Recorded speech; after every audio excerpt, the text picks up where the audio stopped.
আসসালামু আলাইকুম প্রিয় দর্শক, প্রধান উপদেষ্টা ডক্টর মোহাম্মদ ইউনূসকে লক্ষ্য করে একজন রাজনৈতিক নেতা বলেছেন যে এই অন্তর্বর্তীকালীন সরকারের যে প্রধান উপদেষ্টা ডক্টর মোহাম্মদ ইউনূস উনি লন্ডনে গিয়ে সিজদার মাধ্যমে নির্বাচনের ওহী পেয়েছেন এবং তারপরে আরও বলেছেন যে আপনি ওই পেয়েছেন বটে, কিন্তু আপনার এই সিজদাটা ঠিক হয়নি। আপনাকে ওইখানে সিজদা না দিয়ে সিজদা দিতে হতো বাংলাদেশের জনগণের প্রতি, কারণ জনগণ আপনাকে বসিয়েছে। এটা কে বলেছে? একজন রাজনৈতিক নেতা বলেছে, সুপরিচিত রাজনৈতিক নেতা। এখন প্রশ্ন হলো, এই রাজনৈতিক নেতাটা কে, কোন দলের? নামটা বলি, উনি এনসিপির একজন নেতা। আমি জানি এনসিপির নামটা শুনে অনেকে হয়তো বিস্মিত হবেন, ভাববেন আরে এনসিপি তো ডক্টর ইউনূসেরই দল, তাহলে এনসিপির একজন নেতা এই কথা বলে কেন? এবং এই কিন্তু এনসিপির ছোটোখাটো কোনো নেতা না। এনসিপির যিনি মুখ্য সমন্বয়ক মিস্টার নাসিরউদ্দিন পাটোয়ারি, তিনি এই কথা বলেছেন। এখন এই কথাটা বলা ঠিক কি বেঠিক, এটা নিয়ে আজকে আমি একটু কথা বলতে চাই। এবং কেবল এনসিপির নেতা এই নাসিরউদ্দিন পাটোয়ারিয়া নয়, এনসিপির আরও একজন নেতা হাসনাত আবদুল্লাহ, তিনিও কিন্তু এই একই কথা বলেছেন। তিনিও বলেছেন যে গণ অভ্যুত্থানের পর রাষ্ট্রপ্রধান হওয়া ব্যক্তি লন্ডনে গিয়ে সিজদা দিয়েছেন। এবং তিনি আরও বলেছেন, পৃথিবীর ইতিহাসে এমন নজির নেই যে একজন অন্তর্বর্তী সরকার প্রধান একটি রাজনৈতিক দলের ভারপ্রাপ্ত চেয়ারম্যানের সঙ্গে বসে যৌথ সংবাদ সম্মেলন করেছেন। এটা হাসনাত আবদুল্লাহ বলেছেন। আচ্ছা, আমি যদি দুটো কথা নিয়ে আলোচনা করি, হাসনাত আবদুল্লাহ এবং নাসিরউদ্দিন পাটোয়ারি, আমরা তো ওনাদের অনেক সমালোচনা করি, বলি যে আপনার কিংস পার্টি, বলি তারা নানা রকম, তাদের নিয়ে নানা রকম বদনাম হচ্ছে। অনেকে বলছেন চাঁদাবাজি করে, অনেকে বলছেন যে সরকারি প্রোটেকশন পেয়ে বিভিন্ন জায়গায় যায়। এগুলো তাদের বিরুদ্ধে সমালোচনা অনেক পুরনো, আমি অনেকবার করেছি। কিন্তু এবার যে ঘটনাটা ঘটল, এই যে কথাটা ওনারা বলেছেন, এই দুজন নেতার কথাই বলি, ভুল বলেছেন। আমি কিন্তু মনে করি ওনারা ভুল বলেন নাই। এতদিন ওনারা যে কাজগুলো করেছেন সেগুলো ভুল করেছেন। এতদিন তারা ডক্টর ইউনূস গভর্নমেন্টকে প্রায় সকল ক্ষেত্রে এক ধরনের ব্ল্যাঙ্ক চেক দিয়েছেন, কিন্তু এখন আর দিচ্ছেন না। কেন দিচ্ছেন না সেটা অন্য হিসাব, সেই হিসাব নিয়ে আরেকদিন কথা বলবো। আমি বরং এই যে তাদের মন্তব্যগুলো নিয়ে একটু কথা বলতে চাই। সেটা হলো, এই যে বলেছেন একজন সরকার প্রধান একজন রাজনৈতিক দলের ভারপ্রাপ্ত চেয়ারম্যানের সঙ্গে বসে যৌথ সংবাদ সম্মেলন করেছেন, এটা নজিরবিহীন। কথাটা কিন্তু মিথ্যা নয়।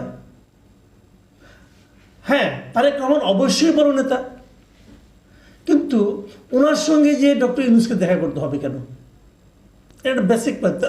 দেখেন, তারেক রহমান তো আমারও নেতা, আমি হয়তো যারা বিএনপি করেন সবারই নেতা, এই দেশের নেতা উনি, কোনো সন্দেহ নেই এতে। কিন্তু ক্ষমতায় তো আমরা তারেক রহমানকে বসাইনি, আমরা ক্ষমতায় বসেছি ডক্টর ইউনূসকে। তো ডক্টর ইউনূস তো ওনার ওইটা রাখবেন। উনি কি বাংলাদেশে থাকতে কখনো কোনো রাজনৈতিক দলের অফিসে যান, যে কথা বলেন? যদি এরকম হতো যে উনি সবার সঙ্গে দেখা করেন, যে কথা বলেন, আমি এটাকে মেনে নিতে পারতাম। হ্যাঁ ঠিক আছে, ওনার তো এটা টাইপ, উনি এরকম করেন, সবার সঙ্গে একটা আন্তরিক ভঙ্গিতে কথা বলেন। তা তো বলেন না। তো ওখানে যে, এবং আরও বড় কথা, এই মিটিংটা কিন্তু অনুষ্ঠিত হয়েছে ডক্টর ইউনূসের আগ্রহে, এবং ডক্টর ইউনূসের পক্ষ থেকে, সরকারের পক্ষ থেকে মিটিংটার কথা প্রথম বিএনপিকে বলা হয়েছিল। তারপরে মিটিংয়ের মধ্যে কি হয়েছে না হয়েছে সেটা অন্য আলাপ। এবং আমি নিজেও বলেছি যে এই মিটিংয়ে আসলে সরকারের অন্য একটা উদ্দেশ্য ছিল। সেই উদ্দেশ্যটা কী সেটা আমি তখন বলেছি, তখন মনে হয়েছিল বলেছি। পরে দেখা গেছে সে যা বলেছিলাম তার পুরোটা সত্য হয়নি, সেখানে আমার প্রিডিকশন ভুল হয়েছে। হতেই পারে, আমি তো মানুষের ভাই, আমি তো জ্যোতিষ না, তাই না? আমি যেরকম ভেবেছি সেরকম বলেছি, আমার কথা যুক্তি দিয়ে বলেছি। কিন্তু প্রশ্নটা হলো, এরকম হয় কি না? এটা ঠিক হয়নি।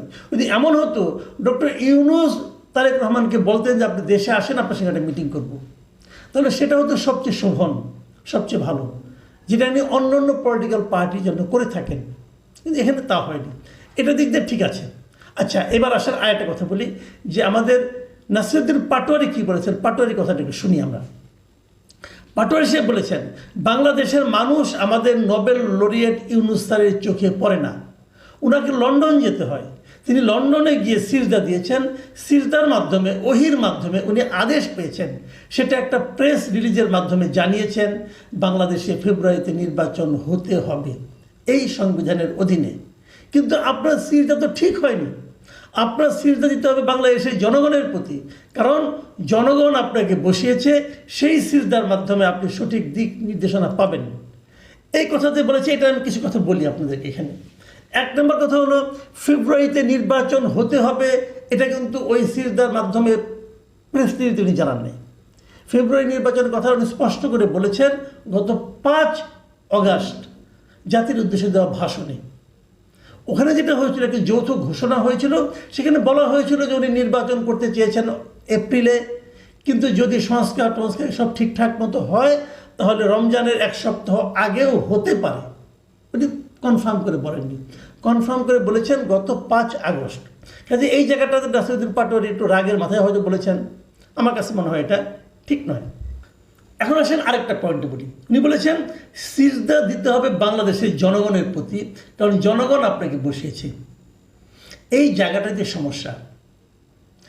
জনগণ কি চায়, জনগণ ওনাকে বসিয়েছে, এই যে কথাটা, এটা কিন্তু ডক্টর ইউনূস শুরুর দিকে বলেননি। উনি শুরুর দিকে বলেছেন ছাত্ররা আমাকে বসিয়েছে, এবং শুরুর দিক থেকে দেখা গেছে ছাত্ররা যা চেয়েছে উনি তাই দিয়েছেন। এখন হয়তো ছাত্রদের সঙ্গে কিছুটা ঝামেলা হয়েছে, মানে ছাত্ররা যা চাচ্ছে তা পাচ্ছে না, অথবা ছাত্রদের কাছ থেকে উনি যা চেয়েছিলেন, যা ভেবেছিলেন যে সব কিছু দেওয়ার পর ছাত্ররা তার হয়ে যে কাজটা করতে পারবে, সেই কাজটা এখন আর ছাত্ররা করতে পারবে বলে হয়তো তিনি মনে করছেন না। এই জন্য উনি ছাত্রদের উপর আস্থা রাখতে পারছেন না। ঝামেলাটা এই জায়গায় হয়ে গিয়েছে। জনগণের প্রসঙ্গটা এই ছাত্রদের পক্ষ থেকে যখন বলা হলো এবার, আমি খুব খুশি হয়েছি। হ্যাঁ, বাংলাদেশের জনগণকে গুরুত্ব দিতে হবে, বিদেশকে না।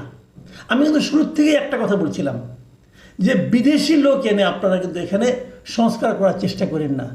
এবং ডক্টর ইউনূস কী করেছেন, শুরুর থেকেই বিভিন্ন পোস্টে উনি বিদেশি লোক নিয়ে আসছেন। বিদেশে মানে যারা বিদেশে থাকেন, মানে দ্বৈত নাগরিক, বাংলাদেশে জন্ম কিন্তু এক পর্যায়ে বাংলাদেশ ছেড়ে ওরা বাইরে চলে গেছেন। কেন চলে গেছেন? কেন চলে গেছেন? ওই দেশকে সেবা করার জন্য গেছেন, আর কিছু না। কারণ যদি সেবা না করে বাংলাদেশকে উন্নত করার জন্য, বাংলাদেশে বৈদেশিক মুদ্রা পাঠানোর জন্য যেতেন, তাহলে ওখানে যেয়ে তারা ওখানকার নাগরিকত্ব নিতেন না। ওখানকার নাগরিকত্ব নেওয়ার মানে উনি আসলে ওই দেশেরও নাগরিক, এই দেশেরও নাগরিক, মানে 2 নৌকা পা ওনার। যখন দেখবেন যে নৌকা ফুটা, ওই নৌকা থেকে পাটা তুলে আরেক নৌকা পা রাখবেন। যখন দেখবেন যে নৌকাটা ওনার জন্য বিপজ্জনক, অন্য নৌকায় চলে যাবেন। এই যে সুবিধাবাদী ক্যারেক্টার, এই ধরনের লোককে এনে উনি ওনার উপদেষ্টা, ওনার পরামর্শক, এবং সবচেয়ে বড় যে দাবিটা স্টুডেন্টদের সংস্কার, সেই সংস্কার কমিশনের মাথায় এই লোকগুলিকে বসিয়েছেন। এই প্রত্যেকটা লোক আমার বিবেচনায় সুবিধাবাদী। যে লোক নিজের দেশ ছেড়ে অন্য দেশে চলে যায়, যে ওই দেশের নাগরিকত্ব নেয়, সে লোককে আমি সুবিধাবাদী মনে করি। ভাই, আপনারা যে যাই বলেন, আমি মনে করি। দেখেন, শেখ হাসিনার আত্মীয়রা যারা দেশ ছেড়ে পালাইছে, আওয়ামী লীগের মন্ত্রীরা যারা দেশ ছেড়ে পালাইছে, সব সুবিধাবাদী। কারণ সবারই কিন্তু বিদেশের নাগরিকত্ব আছে, অথবা তার স্ত্রী নাগরিকত্ব আছে। স্ত্রী নাগরিকত্ব নিয়ে সে ওখানে বসবাস করছে। তাদের কিন্তু এই দেশে না আসলে কোনো অসুবিধা হবে না। আমরা এরকম লোক চাই না। আমরা এমন লোক চাই যে সংগ্রামে বলেন, আনন্দে বলেন, বেদনায় বলেন, শাস্তি পাওয়ার ক্ষেত্রে বলেন, দেশেই থাকবে। আমরা এরকম লোক চাই। উনি বিদেশে যে সিজদা দিয়েছেন, এক্ষেত্রেও দিয়েছেন, ও ক্ষেত্রেও দিয়েছেন।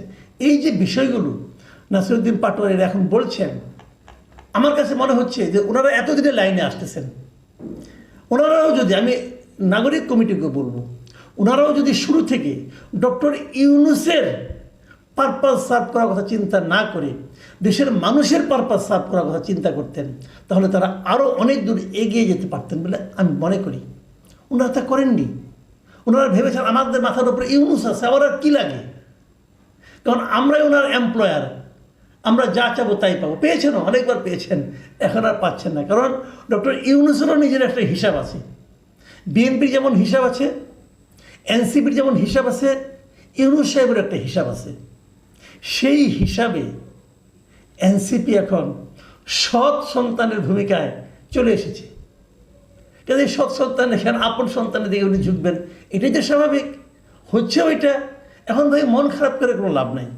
তবে আমি মনে করি এখনও সময় আছে, আপনাদের এই যে দাবিগুলো, এই দাবিগুলো কিন্তু ভ্যালিডিটি আছে, আপনারা কিন্তু দাবিগুলো করতেই পারেন এবং এই দাবিগুলো নিয়ে আপনারা যদি অগ্রসর হন, আমি মনে করি যদি ঠিকঠাক মতো অগ্রসর হন এবং ঠিক লোককে নিয়ে অগ্রসর হতে হবে, কিন্তু ওই চোরটাকে নিয়ে গেলে অগ্রসর হবে না।